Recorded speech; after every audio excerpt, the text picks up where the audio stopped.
Kita akan kembali berdialog dengan Mas Hendry Satrio dan juga ada Mas Abdul Qolik Ahmad. Mas Hendry, masih bersama kami Mas Hendry? Ya, Sam. Mas, ini terkait dengan visi misi setiap paslon. Kira-kira apa kelebihan dari visi misi masing-masing paslon, di mana Anies dan Caimin memang nampaknya tidak ada terkait dengan kesejahteraan. Misalkan kalau di Ganjar ada guru ngaji seperti itu, tapi di Anies yang pasangan religius tidak terlalu mengutamakan hal tersebut. Ya, karena beberapa masing-masing calon presiden ini memang memiliki fokus-fokusnya sendiri ya, Sam. Nah, kalau Anies Baswedan ini, kalau saya pelajari dari visi misi yang disampaikan ke KPU, memang berbagai hal tentang keberlanjutan ini dia utarakan, terutama yang ada kaitannya dengan kesetaraan. Makanya berkali-kali beliau mengatakan tentang bagaimana kesetaraan itu harus diwujudkan. Terakhir dari isu IKN misalnya, Anies tidak menganggap ada kesetaraan dalam pembangunan IKN karena tidak membangun desa-desa dan tidak membangun desa-desa kecil atau kota-kota kecil yang sudah ada, tapi lebih memilih membangun kota di tengah hutan. Nah, terkait dengan guru ngaji, kesejahteraan guru ngaji, kalau saya tidak salah itu masuk dalam salah satu poin Anies, tapi memang tidak secara eksplisit dikatakan. Dia mengatakan akan mesejahterakan para guru dan ulama gitu ya. Nah, tidak masalah sebetulnya kalau kemudian berbeda masing-masing capres, cawapres. Kemudian kalau untuk pasangan nomor 2, Prabowo dan Mas Gibran, anak presiden, memang jelas bahwa mengatakan bahwa keberlanjutan dan penyempurnaan. Jadi artinya tidak ada hal baru dalam visi misinya Pak Prabowo. Ini hanya mirip dengan visi misinya Pak Jokowi yang ditambahkan dengan kata penyempurnaan saja. Sementara Mas Ganjar ini kan akhirnya harus mengubah beberapa poin di visi misinya karena berpindahnya Pak Jokowi ke Prabowo, sehingga yang tadinya keberlanjutan kali ini ditambahkan dengan beberapa perubahan yang menuju lebih baik. Nah, kalau kemudian poin penting tentang kesejahteraan guru ngaji, walaupun tidak disampaikan dan spesifik di Mas Ganjar, itu merupakan sebuah hal yang positif buat Ganjar untuk bisa meningkatkan elektabilitas dia. Tapi saya mengulang dari Pak Qolik tadi, jangan sampai kemudian terjebak dalam politik identitas gini, Sam. Politik identitas itu tidak akan pernah hilang di Indonesia karena memang itu adalah bagian Indonesia itu sendiri. Yang tidak boleh dilakukan dalam politik identitas, terutama yang berbau agama, adalah reward and punishment. Jadi kalau Anda tidak pilih X, Anda akan masuk neraka. Kalau Anda pilih X, Anda akan masuk surga. Tapi kalau banyak kemudian paslon yang justru mengedepankan pendekatan politik identitas, ini semata-mata karena memang pemilik suara di Indonesia lebih banyak Muslim, sehingga setiap paslon ingin sekali berdekatan dengan Muslim dan menggunakan identitas Muslim, termasuk P3 misalnya. Dia pasang Ka'bah sebagai logonya.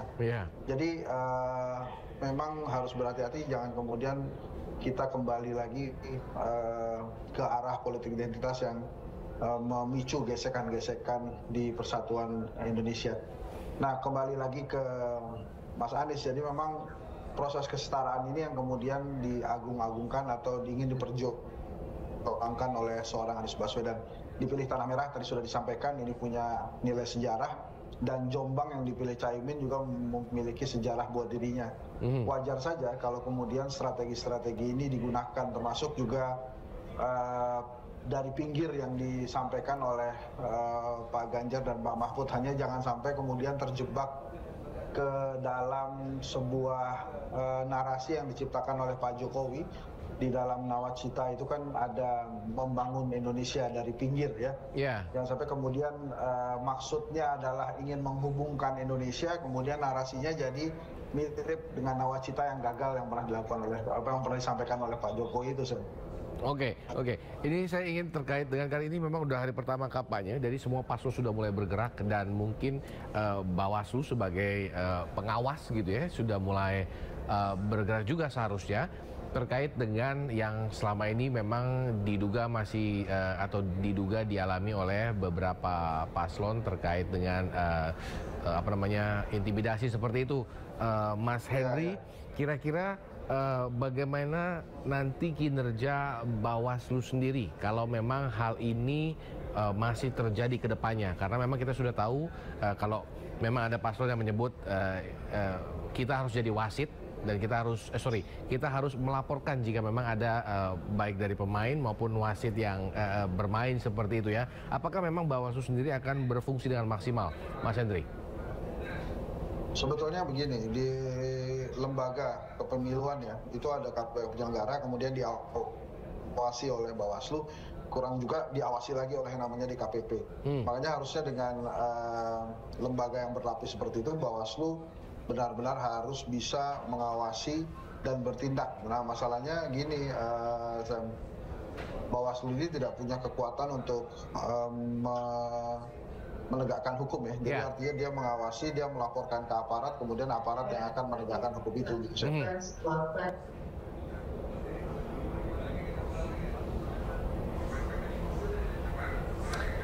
Mas Hendri, oke, Mas Hendri, tadi sempat kepotong karena mungkin nampaknya mic-nya ke mute. Saya ingin ke Mas Kolik. Mas Kolik, ini terkait dengan jalannya kampanye ini, terkait dengan intimidasi yang dugaan intimidasi yang didapatkan seperti itu.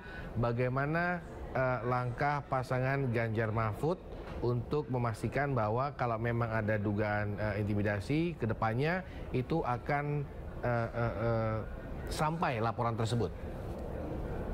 Ya, saya kira Mas Samuel, kemarin itu baru ada penandatanganan deklarasi damai. Tiga pasangan calon itu menandatangani deklarasi pemilu damai. Salah satu dari poin itu adalah jelas di situ tidak melakukan upaya-upaya yang melanggar hukum, termasuk juga soal intimidasi, intervensi dan lain-lain. Saya kira sepanjang kampanye yang dilakukan oleh pasangan calon itu tidak melanggar aturan, saya kira harus jalan terus. Nah, dalam hal kemudian terjadi apa yang disebut dengan intimidasi, intervensi, itulah yang harus dilaporkan kepada lembaga pengawas pemilu. Dan tentu saja laporan-laporan yang disampaikan itu harus yang sesuai dengan fakta yang sesungguhnya, serta dengan kronologi dan lain-lain. Dan untuk pasangan calon presiden nomor 3 Ganjar Mahfud itu sudah punya sarana untuk menampung itu semua. Jadi saya kira yang pertama bisa lewat hotline yang itu bebas pulsa. Jadi kapan saja, di mana saja para pemilih atau para calon pemilih, kemudian peserta kampanye atau masyarakat umum pada umumnya melihat berbagai pelanggaran di lapangan, itu bisa melaporkannya lewat hotline. Tentu harus disertai dengan bukti dan kemudian juga dengan kronologi yang bisa disampaikan secara jelas. Yang kedua, sarana yang bisa dimanfaatkan adalah website. Jadi website yang sudah dipublish di masyarakat, ganjarmahfud03.id itu juga bisa menjadi sarana untuk pengaduan. Jadi saya kira dua sarana ini sangat dimungkinkan untuk bisa dimanfaatkan oleh anggota masyarakat untuk menyampaikan berbagai keluhan, berbagai pelanggaran, berbagai kecurangan, termasuk juga intimidasi dan intervensi dari siapapun. Jadi saya kira ini bagian dari upaya mempermudah masyarakat untuk menyampaikan apa yang menjadi keluhan dan kemudian apa yang menjadi informasi yang patut untuk disampaikan kepada penyelenggara pemilu. Nah, terkait dengan apakah atau sejauh mana efektivitas dari pelaporan kecurangan ini tidak lanjuti, saya kira memang lagi-lagi kita harus melakukan satu upaya penguatan terhadap lembaga hukum kita. Jadi pihak kepolisian terutama itu harus bisa menanggapi ini dengan serius, dan ini adalah satu bentuk yang harus direspon secara cepat, karena pemilu atau masa kampanye itu waktunya terbatas, oleh itu maka hal pelanggaran yang disampaikan itu harus menjadi prioritas dalam hal penanganan untuk bisa diselesaikan. Saya kira itu, Mas Sam. Saya tambahkan, Sam. Itu agak sulit kalau memang kita mengharapkan dari Bawaslu dan aparat ya. Maka menurut saya harus ada kerjasama dari rakyat. Jadi rakyat harus melindungi rakyat yang melaporkan, gitu, Sam. Karena kalau tidak demikian, maka mustahil kecurangan ini bisa dihilangkan atau kita mengharapkan sebuah netralitas gitu. Gimana caranya mau netral orang anaknya presiden itu ikut gitu. Jadi secara logika rasional kan nggak mungkin ada ayahanda anaknya bertarung kemudian dibiarkan kalah. Jadi walaupun kita harus tetap optimis bahwa netralitas itu ada, tapi rakyat melindungi rakyat ini penting sekali. Bayangkan saja misalnya kan selama ini ada gaungan bahwa menang satu putaran itu harus gitu ya oleh pasangan, salah satu pasangan gitu. Nah kalau kemudian pasangan yang dianggap didukung oleh pemerintah ini menang satu putaran, apakah kemudian rakyat akan langsung percaya terhadap fenomena menang satu putaran? Kalau menurut saya sih belum tentu gitu ya, sehingga memang harus diingatkan pemerintah bahwa netralitas itu penting, walaupun akan sulit sekali mengharapkan netralitasnya, tapi setidaknya kita bisa berharap dari orang per orang aparat yang memiliki jiwa nasionalisme tinggi dan memang ingin sebuah pemilu yang jujur. Pemilu ini kan bagi kita rakyat Indonesia adalah cara paling logis dan konstitusional untuk memperbaiki kesejahteraan kita sebagai rakyat, memperbaiki kehidupan kita sebagai rakyat. Kalau cara satu-satunya untuk memperbaiki kehidupan ini berpotensi dicurangi, bagaimana? Apalagi yang harus dilakukan oleh rakyat untuk memperbaiki hidupmu, gitu kira-kira.